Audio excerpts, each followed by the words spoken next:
बच्चों, घर में कुछ ऐसे काम होते हैं, अगर उनके बारे में कुछ सॉल्यूशन पता हो, कुछ डीआईवाई पता हो, कुछ ट्रिक्स पता हो, तो वो बड़े बड़े काम आसान से दिखने लगते हैं। बहुत सारी ऐसी ट्रिक्स होती हैं जिन्हें जानकर हम अपने कामों को बड़ा आसान कर सकते हैं। आज लाई हूँ ऐसी ट्रिक्स जो घर को लेकर हैं, बिगनर्स को लेकर हैं। कुछ ऐसी ट्रिक्स हैं हम सभी को जानना चाहिए। इन ट्रिक्स को आप जरूर देखिए। और बच्चा लोग, कैसे हो? चलो चलते हैं कुछ नया सा करने। तो पहली ट्रिक हम देखने वाले हैं, जैसे कि कई बिगनर्स, हमारी बेटियां हों, हमारी बहुएं हों या हमारे बैचलर्स हों, हमारे स्टूडेंट्स हों, जो पहले पहले किचन में जाते हैं, उनसे बहुत सारी मिस्टेक हो जाती हैं। जैसे कि अगर उनका मन करे इस सर्दी के सीजन में एक बार पुलाव बना लें, ऐसे में पुलाव तो नहीं बनता, बस वो खिचड़ी सी बन जाती है। अब ऐसे में हम क्या करें? तो चलिए, जैसे कि यहाँ पर देखिए पुलाव बन रहा है। अक्सर हम सभी जानते हैं बच्चों कि 1 कटोरी चावल में अगर खुले बर्तन में बना रहे हैं तो 2 कटोरी में पानी डालना होता है। कुकर में बना रहे हैं तो जितने चावल उतना ही पानी डालकर हम अक्सर पुलाव बनाते हैं। लेकिन अगर आप भी मेरी तरह ऐसे खुले में पुलाव बना रहे हो, उसमें वेजिटेबल्स भी डाल दी हैं, पानी भी डाल दिया है, पर आपको लग रहा है कि शायद नाप में कुछ प्रॉब्लम हो गई, चावल तो आज हमारे खिचड़ी बनने वाले हैं, अगर ये डाउट फील हो, पानी बहुत सारा रह गया है, घबराइए मत। उस समय गैस को वैसे ही चलने दीजिए, मीडियम गैस। यहाँ पर 2 पीस ब्रेड के, या फिर आपके पास जैसे रात की रोटी है उसको बिछा दीजिए, या फिर 2 पीस मैंने यहाँ पर ब्रेड रख दिए। और ब्रेड रखने के बाद आप 5 मिनट के लिए मीडियम गैस पर इसे पकने दीजिए। आप देखेंगे कि ये जो ब्रेड है, ये काफी, जो पानी था चावल का वो पूरा सोख लिया इसने। एक बार मैंने इसे पलटा भी दिया, हुआ ये, दूसरी बार में दोनों साइड से ब्रेड जो है सॉफ्ट मालपुए जैसी हो गई है, नमकीन ब्रेड हो गई है, और चावल भी आपके खिले खिले बन गए हैं। तो अगर आपके यहाँ भी कोई मेहमान आ रहा है, आप भी इस परेशानी से फेस करते हो, तो ये परेशानी आपकी दूर हो जाएगी ब्रेड से।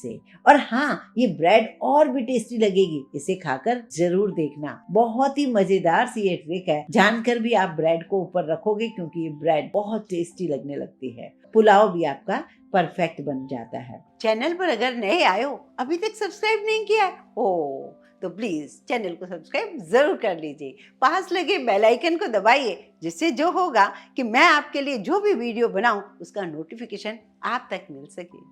चलिए बच्चों, चलते हैं एक और ट्रिक देखने। घर में आ रहे हैं कोई मेहमान, ऐसे में कई बार हमारे घर में मच्छर या मक्खियां परेशान करती हैं। एक काम कीजिए, विक्स होती है ना हमारे घर में, विक्स को आप अगरबत्ती पर लगा लीजिए और इस अगरबत्ती को जला लीजिए। अगरबत्ती पर जब आप विक्स लगाएंगे तो हैरान हो जाएंगे, खुद ना आएगी पास में मच्छर, ना ही मक्खी, और ना ही आपको कोई परेशानी फील होगी। एक और बात, इसका कमाल तो और भी बहुत ज्यादा है। इस अगरबत्ती पर एक बार आप ये विक्स लगाकर तो देखिए, आपको वो बेनिफिट भी मिलेगा जिसके बारे में आपने सोचा ही नहीं था। जैसे कि कई बार बहुत छोटे बच्चों को कोल्ड हो रहा है, सांस लेने में प्रॉब्लम हो रही है, आप उसे विक्स लगाना चाह रहे हो, पर आपको ये लग रहा है कि विक्स उसके स्किन पर नुकसान न कर जाए, या फिर ये लगता है कि विक्स वाला हाथ कहीं इधर उधर हो जाए, मतलब आंख में डाल जाए तो उसको आंसू निकलने लगेंगे बच्चे को, तो हम विक्स नहीं लगा पाते। ऐसे में तो आप क्या कीजिए, एक छोटा सा काम, अगरबत्ती पर विक्स लगाइए और उसे जला दीजिए थोड़ा दूरी पर। आप देखेंगे जब ये अगरबत्ती जलेगी और ये विक्स की परफ्यूम सब तरफ फैलेगी, तो अपने आप उस बच्चे को भी आराम मिलेगा जो विक्स नहीं लगा सकता लेकिन कॉफ और कोल्ड से परेशान है। आप ये ट्रिक देखकर हैरान हो जाएंगे। बच्चों, आगे चलते हैं। इस मौसम को लेकर कुछ ऐसे प्रॉब्लम हमारे सभी को होती है, जैसे कि हम आज ये कोट पहनते हैं, कल दूसरा कोट पहनते हैं, परसों तीसरा कोट पहनते हैं। ऐसे कई सारे कोट होते हैं जो हम बदल बदल के पहनते हैं। आपको पता है, बड़े बड़े देशों में अलमेरा में ये कोट नहीं रखे जाते, क्लोजेट होते हैं इसके लिए, मतलब खुले हैंगर वाली दीवार बनी हुई होती है। लेकिन हम इंडियंस के साथ प्रॉब्लम क्या होती है कि हमें ये बार बार ये कोट कैसे लपेट के रखें, इतने लंबे लंबे कोट रखें कैसे। तो उसके लिए मैं आपको एक छोटी सी ट्रिक बताती हूँ, जिससे आपको कोट को लपेट कर कैरी करके रखना भी बड़ा आसान हो जाएगा और उसे अलमेरा में हैंग करना भी बड़ा आसान हो जाएगा। वो कैसे?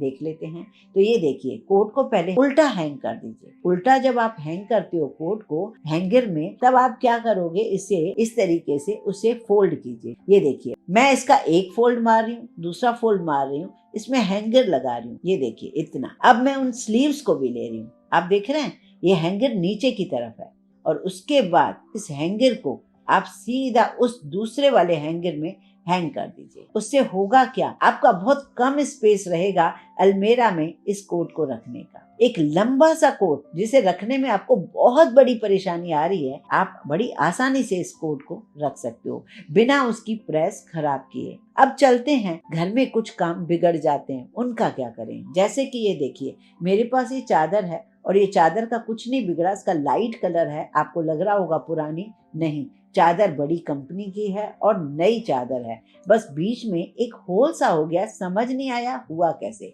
इसको क्या करूं, चादर को हटा दूं? नहीं, आपको एक बहुत बढ़िया तरीका बताती हूँ जिससे आपको भी पता चले आपके घर में भी कुछ ऐसा हुआ हो, उसको आप कैसे ठीक कर सको। जैसे कि ये कुर्ता है मेरा। अभी हाल ही में मैं एक मंदिर के दर्शन करने गई थी थोड़े दिन पहले और देखा बहुत ज्यादा भीड़ थी और धागा खिंच गया। धागा खिंचने से इसमें होल हो गया अच्छा खासा, वो भी फ्रंट में।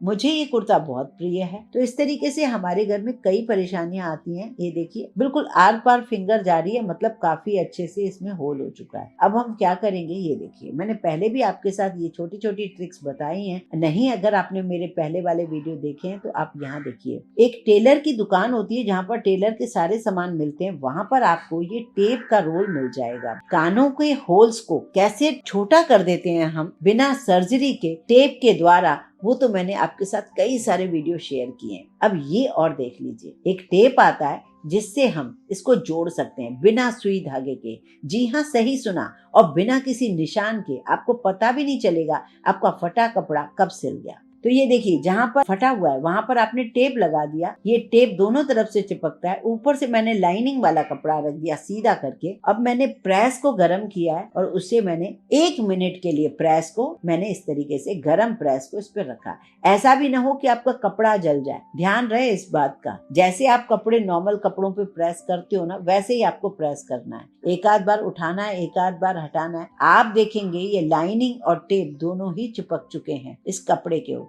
कपड़े का पता ही नहीं चल रहा है कि ये कपड़ा फटा कहाँ से था। ऐसी यूनिक सी ट्रिक्स आप सभी के लिए मैं लेकर आती हूँ जिससे आपके काम बड़े आसान हो। आगे बढ़ते हैं, उस चादर को भी ठीक करते हैं। चादर में भी मैंने जो होल दिख रहा है उस पर भी हम एक टेप लगाएंगे और पीछे से हम एक कोई भी कपड़ा लाइट कलर का या डार्क कलर, जिस तरह की चादर है उस तरीके की आप लगा सकते हैं। तो जिससे क्या होगा, जब आप नीचे एक कपड़े पर रखोगे प्रेस गरम और बीच में टेप और ऊपर से चादर वाला पार्ट, तो वो चादर का होल कब कहाँ गोल हो जाएगा आपको पता ही नहीं चलेगा। आप ढूंढते रह जाओगे उस होल को, लेकिन आपको पता ही नहीं चलेगा। और ऐसा भी नहीं है कि धोने से इसका पूरा वो खत्म हो जाएगा, कुछ भी नहीं बिगड़ेगा। अब आप इस चादर को पुराना कीजिए, कब तक कीजिए, ये होल जो था वो खत्म हो गया। अगर आप ऐसे सिलाई लगाते तो उसमें चुन्नट आ जाता है और टेप को लगाने से उस पर ऐसे प्रेस हो जाती है आपको पता ही नहीं चलेगा। चलते हैं बच्चों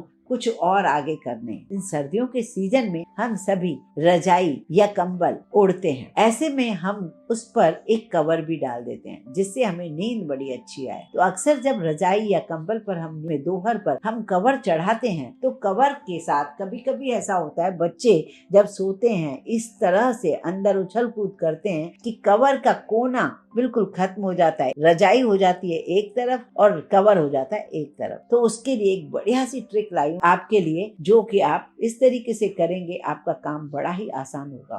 तो यहाँ देखिए, यहाँ आपको चाहिए सुई, धागा और बटन। 4 कोने होते हैं रजाई के, 4 बटन ले लीजिए। सुई में धागा डालकर पहले बटन को सिक्योर कर दीजिए। मुझे सुनने से ज्यादा आप यहाँ पर मेरी इन ट्रिक को देख लीजिए। जब आप इसको अच्छे से देखेंगे, बिना स्किप करके वीडियो को देखोगे, तो आप समझ जाओगे मैं क्या कहने वाली हूँ। आप चाहते तो चारों कोनों में सिर्फ पिन लगाकर भी काम चला सकते हो, पर कभी कभी कोई मेहमान आ रहा है, ऐसे में पिन लगी हुई अच्छी नहीं लगती। या फिर कई बार बच्चे पिन खोल देते हैं या आंख में लग सकती है, आप उसी पिन को हटाकर एक बढ़िया सा काम कीजिए। आप इस तरीके से बटन को पहले धागे में पिरो दीजिए, अब दूसरी सुई लीजिए, उसमें धागा लीजिए और बटन को इस तरीके से टाक दीजिए। पीछे से इस तरीके से दिखेगा, आगे से इस तरीके से दिखेगा, चारों तरफ उसकी सुंदरता भी बढ़ जाएगी और पता ही नहीं चलेगा ये बटन हमने इस रजाई में लगाए क्यों है बात सही कि नहीं। और ये कोने कभी नहीं निकलेंगे। जब आप वॉश करेंगे इस रजाई को, फिर से इसी तरीके से इस बटन को खोल दीजिए और रजाई को निकाल दीजिए, वॉश कर दीजिए इसका कवर, वापस इसी बटन को, इसी धागे को यूज कर दीजिए। वीडियो में से जो भी मैं आपको ट्रिक बताती रहती हूँ वो आप जरूर देखा कीजिए। हो सकता है आपके काम ना आए, आपके किसी फ्रेंड के काम आए, तो जितनी ज़्यादा हो सके इसे शेयर जरूर किया कीजिए। और हाँ बच्चों, मैं आपसे ये ज़रूर पूछना चाहूँगी, सारी ट्रिक्स हैं, उनमें से आपको सबसे अच्छी ट्रिक कौन सी लगी मुझे बताइएगा ज़रूर।